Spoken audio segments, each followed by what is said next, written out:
उत्तर पूर्व, अद्भुत, रोमांचक और मनोहारी, उसकी छटा को समेटती रेडियो डायरी, जिसके पन्ने खुलते हैं हर रविवार शाम 5:30 बजे FM गोल्ड पर। पूर्वोत्तर डायरी। नमस्कार, मैं हूं चंद्रिका जोशी। रविवार की शाम के साथ ही एक बार फिर हम आपसे मिलने आ पहुंचे हैं। इस साप्ताहिक कार्यक्रम में प्रत्येक रविवार पूर्वोत्तर राज्यों के सफर में आधे घंटे के लिए हम आपको लिए चलते हैं। आज हम ऐसे पूर्वोत्तर को जानेंगे जो सुंदर है, जहां लोगों का प्रकृति के प्रति प्यार और सद्भाव है, और यही वो शक्ति है जिस पर देश गर्व करता है। पूर्वोत्तर में विविध भाषाएं और बोलियां हैं, लेकिन ये अलग होते हुए भी सबको देश प्रेम के एक सूत्र में बांधे रखती हैं। हमारा पूर्वोत्तर जो विकास के नए कीर्तिमान बना रहा है। तो आइए चलें पूर्वोत्तर की ओर। पूर्वोत्तर डायरी। आज के संस्करण में हम आपके लिए लेकर आए हैं भारतीय सेना का करगिल विजय दिवस की याद में कोहिमा से करगिल तक मोटरसाइकिल अभियान, सिक्किम में ओलंपिक तीरंदाज तरुणदीप राय के नाम पर तीरंदाजी अकादमी की स्थापना, त्रिपुरा विधानसभा का 4 दिवसीय बजट सत्र राजधानी अगरतला में शुरू हुआ, मणिपुर शांति बहाली की ओर स्कूल खुले, मणिपुर की राज्यपाल अनुसुईया उइके ने इम्फाल पश्चिम जिले के राहत शिविर का दौरा किया। कार्यक्रम में एक खास शख्सियत से भी आपको मिलवाएंगे और पूर्वोत्तर का गीत संगीत भी साथ साथ सुनेंगे।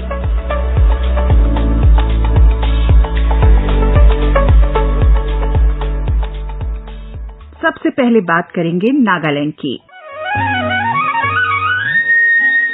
अपनी तरह के पहले अभियान में भारतीय सेना 24वें करगिल विजय दिवस की याद में कोहिमा से करगिल तक यानी K2K मोटरसाइकिल अभियान चला रही है। इस अभियान में नागालैंड के उन वीर सैनिकों को श्रद्धांजलि दी गई है जिन्होंने करगिल के समय ऑपरेशन विजय के दौरान कर्तव्य परायणता, अदम्य साहस और वीरता की मिसाल देते हुए देश की रक्षा में अपने प्राणों की आहुति दी। पूर्वी कमान के general officer commanding in chief और कुमाऊं नागा रेजिमेंट और कुमाऊं स्काउट्स के colonel lieutenant general RP Kalita ने कोहिमा से अभियान को झंडी दिखाई और रवाना किया। दूसरी battalion Naga regiment Mashkoh warriors के नेतृत्व में ये अभियान 8 राज्यों और 2 केंद्र शासित प्रदेशों से होते हुए कोहिमा से करगिल तक लगभग 3700 किलोमीटर से अधिक की यात्रा करेगा। पूर्वी कमान के प्रभारी general officer commanding lieutenant general RP Kalita ने कहा, हमें बहुत गर्व होता है कि करगिल के मुश्किल लड़ाई के दौरान इन वीरों ने कठिन परिस्थितियों के सामना करते हुए विजय हासिल किया था। इसका विजय गाथा पिछले 25 साल से हम लोग मना रहे हैं और इस विजय को सेलिब्रेट करने के लिए इसका अभी 25वीं सालगिरह शुरू होने जा रहा है। ये एक्सपीडिशन को आयोजित किया गया है। इस एक्सपीडिशन में 2 ऑफिसर, 2 JCO और 21 जवान जो कि मस्को बटालियन यानी 2 नागा रेजिमेंट के हैं वो हिस्सा लेंगे। और ये एक्सपीडिशन जो सेक्रेट सॉइल को लेके आया है उस रणभूमि से, जो यहाँ मौजूद, यहाँ उपस्थित जो वीर नारी है या उनका NOK है, उनको वो वीर भूमि के जो सॉइल है वो प्रदान किया जाएगा।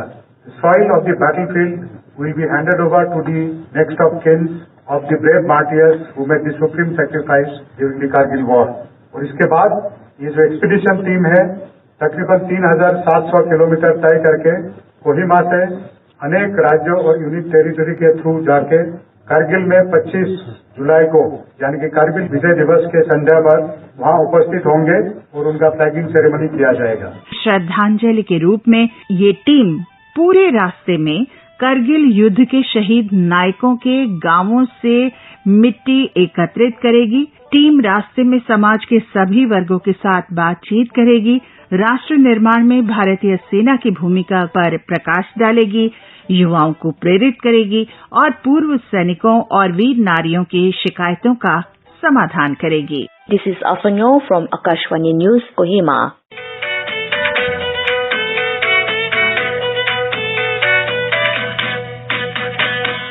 और अब बात सिक्किम की। सिक्किम के दक्षिण में स्थित पोकालोक कामरंग के अंतर्गत खिचू डुमरा में ओलंपिक तीरंदाज तरुणदीप राय के नाम पर एक तीरंदाजी अकादमी की स्थापना की जा रही है। सिक्किम के मुख्यमंत्री प्रेम सिंह तमांग ने हाल ही में तीरंदाजी अकादमी की आधारशिला रखी। अकादमी का निर्माण खेल और युवा मामले विभाग द्वारा करीब 34 करोड़ रुपए की लागत से किया जाएगा। शिलान्यास समारोह के अवसर पर मुख्यमंत्री प्रेम सिंह तमांग ने आकाशवाणी से बात की और आशा व्यक्त की कि ये अकादमी भविष्य में कई राष्ट्रीय और अंतर्राष्ट्रीय तीरंदाज पैदा करेगी। संपूर्ण सिक्किम जनता को मैं धन्यवाद देना चाहता हूँ। इस मुकाम तक पहुँच गया है कि हम लोग ने एक हमारा राष्ट्रीय स्तर का, हमारा भारत का एक जाने माने आर्चरी खिलाड़ी, अंतर्राष्ट्रीय player, Arjun awardee and champion of archery और सिक्किम का बेटा तरुणदीप राय के नाम में तरुणदीप राय आर्चरी एकेडमी का हम लोग ने अभी विधिवत रूप से हम शिलान्यास किया है। ये एक बहुत बड़ा उपलब्धि है, ये सिक्किम और सिक्किम जनता को उपलब्धि है। इसलिए मैं सारे सिक्किम जनता को मैं धन्यवाद देना चाहता हूँ। और मैं विशेष रूप से आज हमारे साथ में उपस्थित हमारा अंतर्राष्ट्रीय खिलाड़ी, भारत का एक बेटा या सिक्किम का बेटा श्री तरुणदीप राय को मैं बहुत बहुत बधाई देना चाहता हूँ कि एक उनका नाम में हम लोग ने एक अकादमी खड़ा कर पाए। और उनको मैं बहुत बहुत अभी जो भी आने वाला जो गेम है ओलंपिक के लिए वहाँ ट्रेनिंग चल रहा है, इनके लिए भी मैं उनको बहुत बहुत शुभकामना देना चाहता हूँ। वहीं अर्जुन अवार्डी तीरंदाज तरुणदीप राय ने कहा कि इस अकादमी की स्थापना से राज्य के कोने कोने के प्रतिभावान खिलाड़ियों को तीरंदाज की प्रशिक्षण प्राप्त करने में मदद मिलेगी।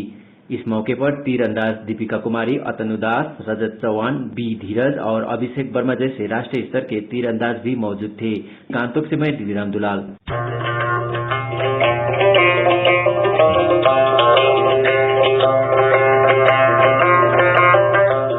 अब चलते हैं प्रकृति की अद्भुत छटा से सराबोर मेघालय की ओर। जाधव मोलाई पायेंग एक पर्यावरणविद हैं और वानिकी कार्यकर्ता हैं। Shri Payeng forest man of India के नाम से लोकप्रिय हैं। पिछले कई दशकों में उन्होंने ब्रह्मपुत्र नदी के रेतीले मैदान पर पेड़ लगाए और उनकी देखभाल की और इसे एक वन्य अभयारण्य में बदल दिया। जाधव पायेंग ने बच्चों को पेड़ लगाने और उनके पोषण के महत्व के बारे में शिक्षित करने की आवश्यकता पर जोर दिया है। श्री पायेंग को भारत सरकार ने पद्मश्री से सम्मानित किया है। उन्होंने बच्चों को प्रेरित किया कि रहने योग्य पृथ्वी ग्रह के लिए एक स्थायी वातावरण बनाया जाए और इस वैश्विक आंदोलन में वे प्रणेता बने हैं। उन्होंने बच्चों के माता-पिता से आग्रह किया है कि वे अपने बच्चों को प्रकृति की देखभाल करने के लिए कहें और समझाएं, क्योंकि प्रकृति उन्हें ऑक्सीजन, सूरज की रोशनी और बहुत सारे आवश्यक तत्व प्रदान करती है ताकि इंसान भरपूर जीवन जी सकें।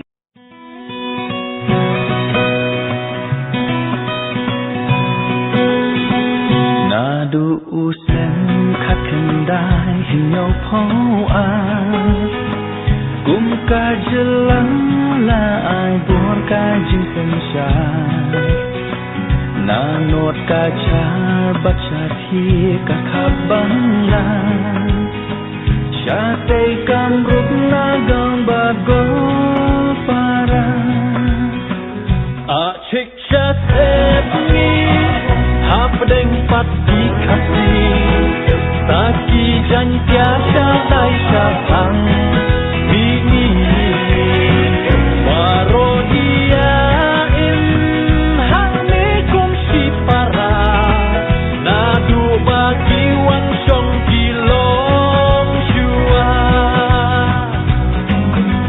Meghalaya पद्मश्री पुरस्कार विजेता जाधव मोलाई पायेंग ने मेघालय के लोगों को सलाह दी है कि वे मेघालय में होने वाले यानी मेघालय में उपजने वाले मूल पेड़ों को अधिक से अधिक लगाएं ताकि इससे एक तरह से जैव विविधता को संरक्षित किया जा सकेगा। जाधव मोलाई पायेंग ने मेघालय में जलवायु परिवर्तन के लिए तेजी से की जा रही वनों की कटाई को भी जिम्मेदार ठहराया, जिसके कारण उनका ये मानना है कि पिछले कुछ वर्षों में शहर में गर्मी बढ़ी है। जाधव पायेंग ने जैव विविधता के महत्व पर बल दिया और कहा कि विकास आवश्यक है, लेकिन ये विकास पेड़ों को काटने और प्रकृति को नष्ट करके नहीं, बल्कि विकास टिकाऊ, सतत होना चाहिए और प्रकृति को प्रभावित नहीं होने देना चाहिए। डेवलप तो चाहिए, लेकिन पेड़ पौधा काट के मत करिए। पेड़ पौधा रुक के संरक्षण करके उसको आप डेवलप करो और सब मिलजुल के ग्रीन करो, महाधरती को ग्रीन करो, तब ग्रीन होगा, आप जिंदे रहेगा। ऑक्सीजन नहीं मिलेगा तो कैसे जिंदे रहेगा? इसके लिए हम लोग का पेड़ पौधा के ऊपर कितने जरूरत है। Forest man of India Jadav Molai Payeng ने जिस तरह से मनुष्य घर, कार्यालय वगैरह बनाने के लिए वन भूमि पर अतिक्रमण कर रहे हैं, उस पर भी चिंता व्यक्त की और सुझाव दिया कि जमीन पर अतिक्रमण करने के बजाय ऊंची इमारतें बननी चाहिए। श्री पायेंग ने मोलाई वन की शुरुआत करीब 42 साल पहले की थी। यहाँ वर्तमान में 115 हाथियों, बाघों, तेंदुओं, गैंडों और अन्य वन्य जीवों का घर है। वे आराम से यहाँ रहते हैं और ये जंगल 80% प्रवासी पक्षियों को अपनी ओर आकर्षित करता है। मोलाई जंगल को 60 किलोमीटर लंबे काजीरंगा राष्ट्रीय उद्यान से जोड़ने का उनका ड्रीम प्रोजेक्ट वर्तमान में प्रगति पर है और ये जीव संरक्षण और जैव विविधता के उद्देश्य को आगे बढ़ा रहा है। श्री पायेंग ने पर्यावरण और आर्थिक लाभ के लिए चंदन के पेड़ उगाने की बात भी कही है। चीन और ताइवान जैसे देशों का उदाहरण देते हुए उन्होंने माना कि भारत को भी चंदन के पेड़ों की खेती पर अपना ध्यान बढ़ाने की आवश्यकता है। चंदन की लकड़ी की कीमत भी बहुत अधिक होती है। असम के जोरहाट के मूल निवासी श्री पायेंग 4 जुलाई को भारतीय प्रबंधन संस्थान IIM शिलांग के 16वें उद्घाटन दिवस में शामिल होने के लिए उमर सावली आए थे, जहां उन्होंने वृक्षारोपण के हिस्से के रूप में पेड़ भी लगाए। मिलजुल के आपको मेघालय को ग्रीन करो, क्या बात है। तो सब लोग ग्रीन करने वाला, सब यही काम करने से भी मैं खुशी होगा। श्री जाधव मोलाई पेयांग की कहानी से हम सीख सकते हैं कि पर्यावरण के प्रति सकारात्मक दृष्टिकोण, धैर्य के साथ कड़ी मेहनत और दृढ़ संकल्प के साथ एक अकेला व्यक्ति एक नया जंगल बना सकता है। दुनिया के लिए मोलाई का संदेश है कि छोटे प्राणियों पर दया रखनी चाहिए। जाधव मोलाई पेयांग का ये असाधारण उदाहरण हमें विपरीत परिस्थितियों में भी मजबूती से खड़े रहने के लिए प्रेरित करता है और हमारे जो युवा श्रोता ये कार्यक्रम सुन रहे हैं, वे अवश्य ही इससे सबक लेंगे, क्योंकि ये देश हित और मानव जाति के हित में तो है ही, साथ ही समूचे विश्व के पर्यावरण के हित में भी है। मेघालय सरकार पर्यावरण के संरक्षण और सुरक्षा के लिए अधिक पेड़ लगाने के महत्व पर, छोटे बच्चों को शिक्षित करने की आवश्यकता पर फॉरेस्ट मैन ऑफ इंडिया द्वारा दिए गए सुझाव पर विचार कर सकती है। The Meghalaya government may consider the suggestion made by the Forest Man of India on the need to educate young children on the importance to plant more trees for preservation and protection of the environment. The government can also think of planting more trees which are native to the state in a way to preserve the biodiversity. This is Lamsang Nongspong from AIR News Shillong.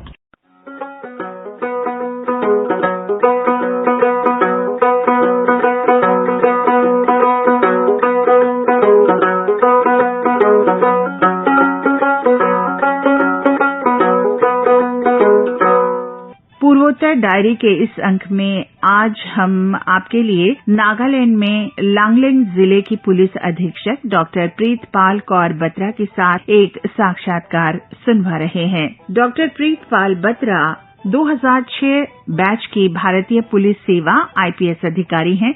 उन्होंने अपनी posting वाली जगहों में सकारात्मक सामाजिक परिवर्तन शुरू करने की दिशा में महत्वपूर्ण भूमिका निभाने के लिए काफी नाम कमाया है और चर्चा में भी रही हैं। डॉक्टर बत्रा को हाल ही में प्रेरणादायक महिला व्यक्तित्व होने के लिए अंतर्राष्ट्रीय प्रेरणादायक महिला पुरस्कार 2023 से सम्मानित किया गया। आपसे बातचीत कर रही हैं आकाशवाणी केंद्र कोहिमा से हमारी सहयोगी सुश्री डेनलिन। Would you kindly share to our listeners something about yourself and tell us about your journey to an IPS officer? Before coming to the IPS service, I was a dentist, and later on it was all, motivations of my family and definitely the Lord's help, so that, I came in this UPSC stream, and When I was allotted Nagaland cadre, it was quite surprising also, exciting also. Then I realized that when I entered Nagaland, the people here were very good, very talented, and they are very loving people, very kind-hearted. So my first posting started with the DPT, that is District Practical Training in Dimapur. Then later on I was posted as SDPO Tuensang. For after 1.5 to 2 years, I was then posted to Nuklak. For around 2.5 to 3 years, I have worked there. Later on, I have joined as DCB Crime at Dimapur. After some time, then we joined as FP Longland. So this was my journey with respect to the IPS service. So ma'am, before you were posted here, you were at Noklak. So kindly share us your experience at Noklak and what was your expectations there? Okay, Noklak was a very exciting posting for me because Noklak was a newly created district and everyone told me it will be very challenging because it is the last corners of India at Indo-Myanmar borders.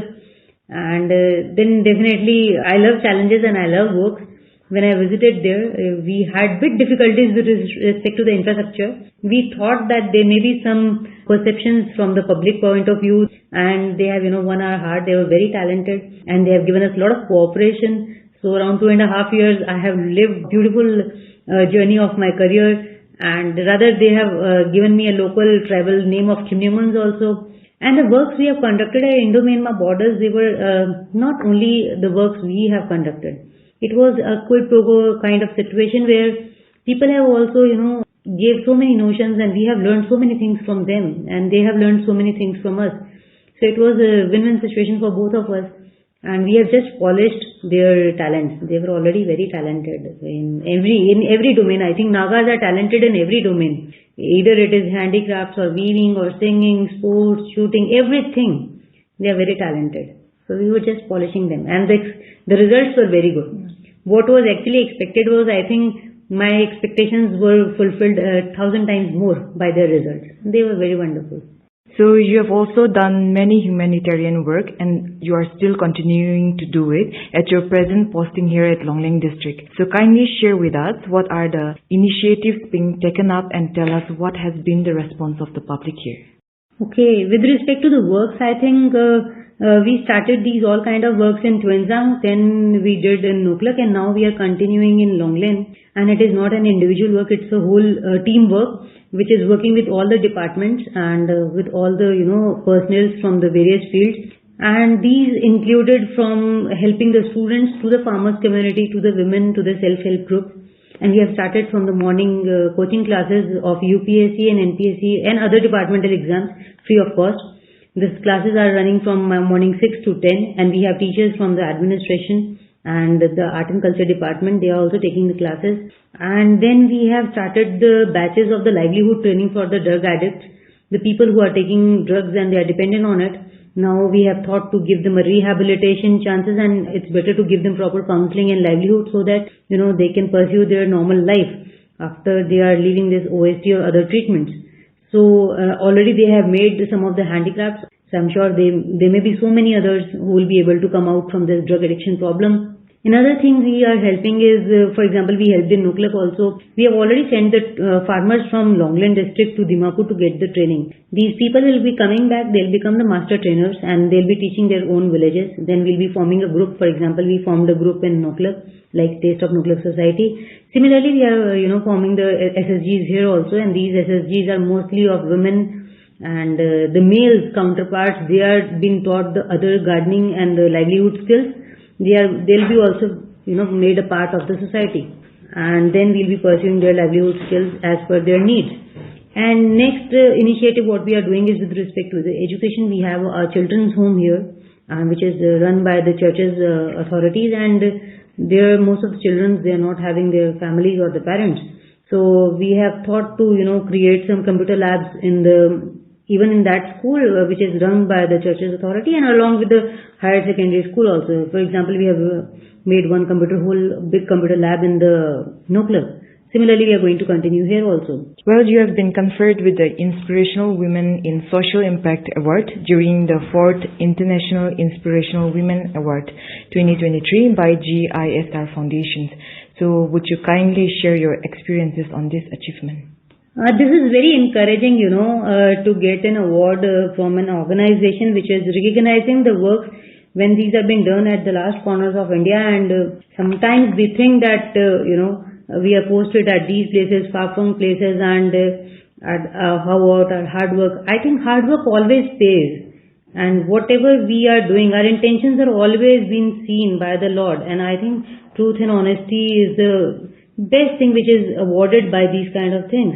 So I just want to say that this is a big motivating factor for everyone, and big thanks to the organization also, not only for me, it was for the team who has worked here. So I think this will be encouraging everyone, whosoever is working. So lastly, many people, especially the youngsters, look up to you as their role model. So what message or advice would you like to convey them?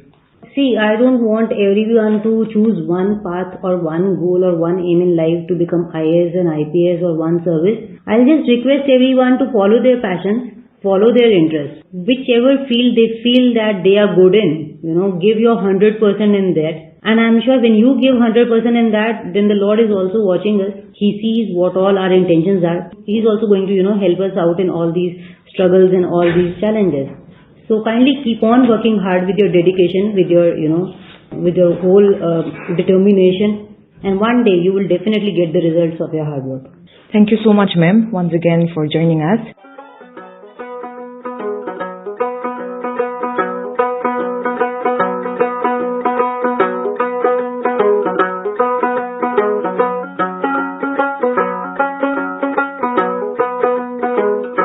अभी आप सुन रहे थे नागालैंड में लोंगलेंग जिले की police अधीक्षक doctor Pritpal Kaur Batra के साथ एक साक्षात्कार। आपसे बातचीत कर रही थी आकाशवाणी के कोहिमा केंद्र की हमारी सहयोगी सुश्री डेनलेन।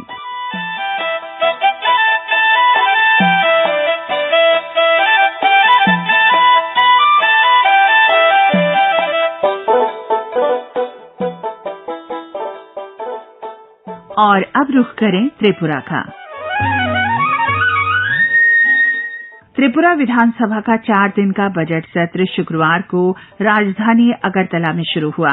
भाजपा के वरिष्ठ नेता और मुख्यमंत्री डॉक्टर माणिक साहा के नेतृत्व में इस वर्ष मार्च में दूसरी बार भाजपा के सत्ता में आने के बाद से ये पहला बजट सत्र है।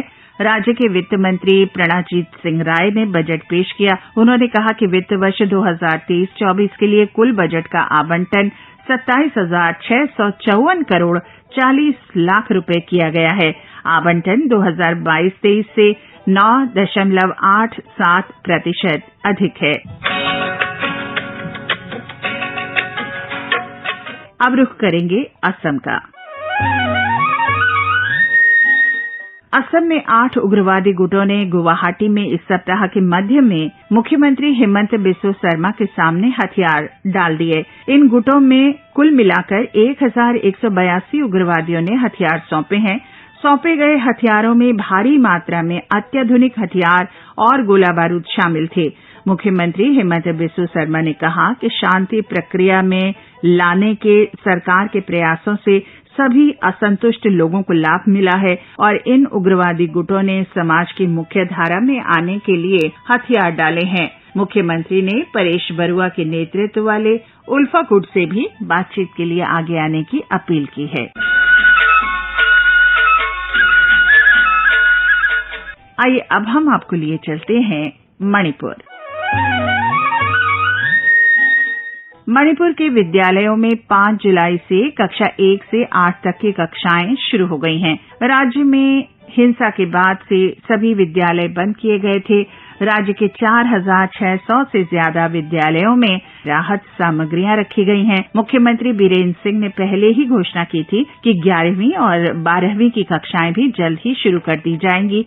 इस बीच मणिपुर में सेना, अर्धसैनिक बल और पुलिस के संयुक्त दलों ने राज्य के संवेदनशील क्षेत्रों में स्थापित अवैध बंकरों को नष्ट करने का अभियान तेज कर दिया है। उधर असम राइफल्स के महानिदेशक लेफ्टिनेंट जनरल प्रदीप चंद्रन नायर ने इम्फाल के राजभवन में राज्यपाल अनुसुईया उइके से भेंट की और असम राइफल्स द्वारा उठाए गए सुरक्षा उपायों के बारे में राज्यपाल को विस्तार से जानकारी दी।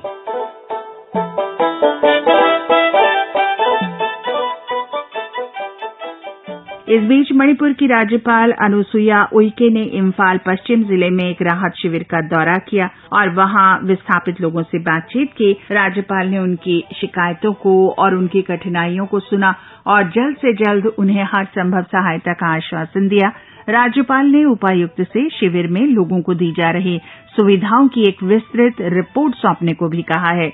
इस बीच सीपीआई और सीपीआईएम के 5 सांसदों के एक दल ने भी राज्यपाल से मुलाकात की और चर्चा की।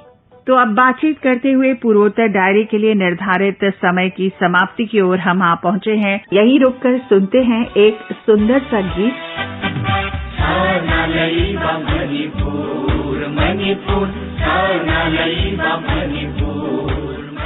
जिसमें कहा गया है, ये स्वर्ण भूमि है मणिपुर, ये सुनहरी भूमि है मणिपुर।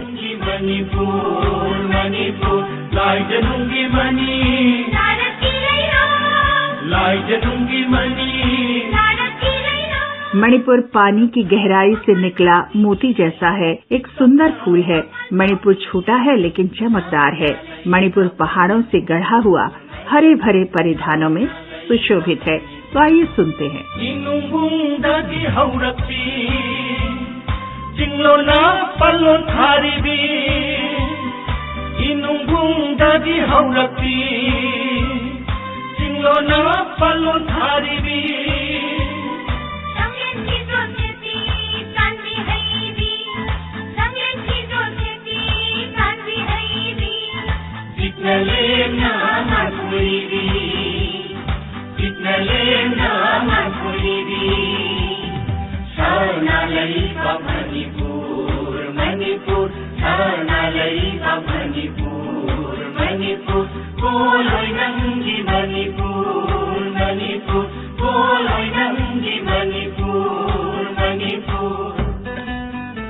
प्रत्येक रविवार की शाम प्रसारित होने वाला पूर्वोत्तर डायरी कार्यक्रम पूर्वोत्तर के राज्यों से महत्वपूर्ण जानकारियां आप तक लेकर आता है। पूर्वोत्तर डायरी के लिए निर्धारित समय अब समाप्ति की ओर है। अगले सप्ताह रविवार की शाम आपसे फिर मुलाकात होगी। अब हमें अनुमति दीजिए। आलेख और संकलन चंद्रिका जोशी, तकनीकी सहायक दानिश जैदी।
पूर्वोत्तर डायरी कार्यक्रम आकाशवाणी के समाचार सेवा प्रभाग द्वारा प्रस्तुत किया गया।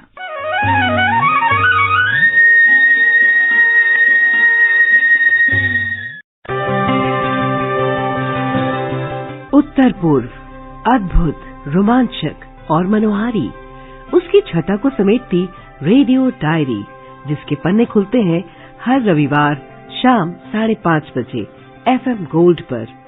पूर्वोत्तर डायरी।